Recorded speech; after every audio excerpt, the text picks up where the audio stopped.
آپ میں سے کتنے دوست مسجد نبوی گئے ہوئے ہیں؟ ذرا ہاتھ کھڑا کریں جو گئے ہوئے ہیں. جزاک اللہ. اب میں جملہ کہہ رہا ہوں آپ سمجھیں گے, جو نہ سمجھے انہیں بتانا. جب بندہ باب بلال پہ پہنچتا ہے, باب بلال تو آپ نے دیکھا ہوگا گیٹ نمبر 40, یعنی باب جبرائیل کے ساتھ جو مسجد نبوی کی نئی توسیع سے باب بلال کہتے ہیں.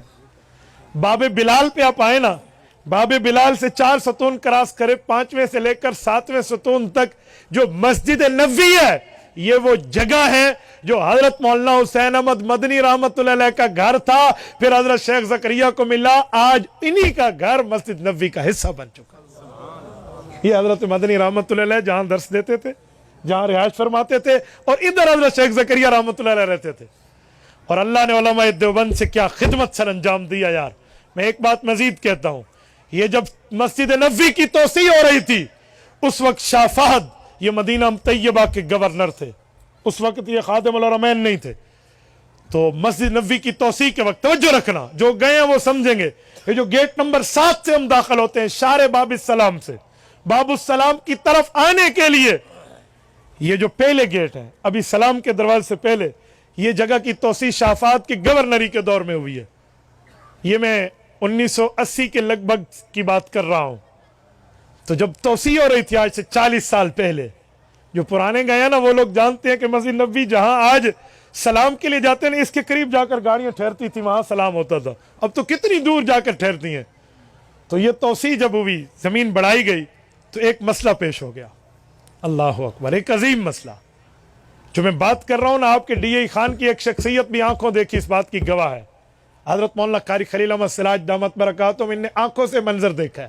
آپ ان سے پوچھ لینا, میں تو پڑھ کر بات کر رہا ہوں, آپ ان سے سن لینا. جب مسجد نبوی کی اس جگہ کی توسیع کی باری آئی تو ایک عجیب مسئلہ پیش ہوا. وہ کیا کہ یہاں حضرت عبداللہ کی قبر ہے, حضور پاک کے ابا جان رضی اللہ عنہ, حضرت عبداللہ کی قبر. کیونکہ حضرت عبداللہ مکی ہیں لیکن سسرال آئے ہوئے تھے, حضرت اما آمنہ مدنی ہے نا, تو ادھر ان کی وفات ہوئی, یہاں قبر بنی. حضور پاک کے دور میں سے کہتے تھے اطعمہ بنی نجار, طبقات ابن سعد جلد اول صفحہ 60 میں امام ابن سعد المتوفى 230 ہجری نے یہ روایت ابن عباس کے واسطے سے لکھی ہے. اطعمہ بنی نجار, یہاں اللہ کے رسول کے والد محترم کی قبر ہے. اور اما آمنہ رضی اللہ عنہ اللہ کے نبی کو لے کر آئی تھی نا 6 سال کی عمر میں اپنے ننہال, تو اپنے ابو کی قبر پہ بھی لائی تھی, جس کی واپسی پہ ابوا میں اما آمنہ کا انتقال ہوا. اس جگہ جب قبر آئی تو اب قبر مبارک کی قبر کشائی کا فیصلہ ہوا کہ حضرت عبداللہ کی قبر کو جنت البقیع منتقل کیا جائے. تو جب قبر مبارک کی قبر کشائی کھولنے کا وقت آیا نا, کون کھولے, کس کی ہمت, کون آگے بڑھے؟ حضرت مولانا عاشق الہی, یہ جو میں دارالعلوم دیوبند کے اس بندے کی بات کر رہا ہوں, جن نے انعام الباری میں اشعار جمع کیے ہیں, ان کے فیصلے اور مشورے کے مطابق کہا حضور پاک کے والد کی قبر کو ہاتھ عام مزدور نہیں لگائے گا, پہلی کدال وہ مارے گا جو انہی کے علاقے کا ہے, جو حضور پاک صلی اللہ علیہ وسلم کے روزے کی صفائی کرتے ہوئے آ رہے ہیں. جو حضور کی روزے کی صفائی والے حضرات بیٹھے ہیں نا, فریقن حضرت بلال کے علاقے والے, وہ نسل در نسل جو آ رہے ہیں, وہی بندہ آئے گا خادم روزہ, اور وہ حضور پاک کے والد کی قبر کو کھودنا شروع کرے گا. وہی ہوا. اور 1400 سال گزرنے کے بعد بھی حضور پاک کے والد محترم کی قبر بالکل صحیح سلامت اور جسم سلامت تھا. 18 سال کی عمر میں حضرت عبداللہ کا انتقال ہے. کہتے ہیں بال جو تھے یہ پورے لمہ جمہ اور وفرہ کی حد تک تھے, سب سے کانوں سے بڑے ہوئے اور کندھوں سے اوپر اتنے اتنے بال تھے, بال تک خراب نہیں ہوئے. اور جسم اقدس کو اٹھایا گیا.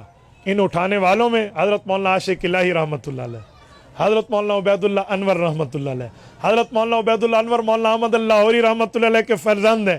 اپنے بیٹوں سمیت ان کو اٹھایا, مولانا اجمل اور مولانا راشد سمیت اٹھایا. اس پہ حضرت شیخ زکریا رحمۃ اللہ علیہ کی شمولیت, مولانا عاشق الہی برنی کی ہے, اور سب سے پہلے ہاتھ اٹھانے والا وہی روزے کا خادم ہے. یہ اٹھا کر جنت البقیع لے گئے ہیں. قاری صاحب کہتے ہیں میں نے اپنی آنکھوں سے منظر دیکھا ہے, میں وہیں تھا, کتابوں میں علیحدہ یہ بندہ عینی شاہد ہے اس بات کا. یہ بھی اللہ پاک نے علماء دیوبند کے ہاتھوں یہ تمام کام کرائے ہیں. حدیث کی خدمت بھی کی ہے, سیرت کی خدمت بھی کی ہے, رسول اللہ کی ذات اقدس کے معاملات بھی آگے بڑھائے ہیں. تو یہ ہمارے علماء دیوبند علماء حق کی خدمات ہیں جو احادیث پر بھی ہیں اور حضور پاک علیہ الصلوۃ والسلام کی ذات اقدس پر بھی ہیں.